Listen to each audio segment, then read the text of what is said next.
Step by స్టెప్గా ముందుగా శ్వాసలతో చేయాల్సిన ప్రక్రియ చెప్తాను, బాగా వినండి.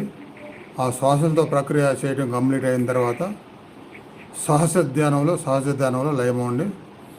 టోటల్ బాడీలో కానీ వెనుభాగం బ్యాక్ పార్ట్లో కానీ కంఫర్ట్గా అనిపించే చక్ర స్థానాల్లో కానీ కంఫర్ట్ చూసుకొని ముందే ఆజ్ఞలో పైకి కళ్ళు లేపి అలాంటివి ఏం చేయబాకండి. స్ట్రెయిన్ అవ్వకుండా చేసుకోవాలి సహజ ధ్యానం. ప్రొసీజర్ బాగా వినమని చెప్తున్నాను, బాగా వినండి. 1/1 చక్రాస్లో శ్వాస చేసే విధానం ఈరోజు. మూలాధార చక్రంలో మొదట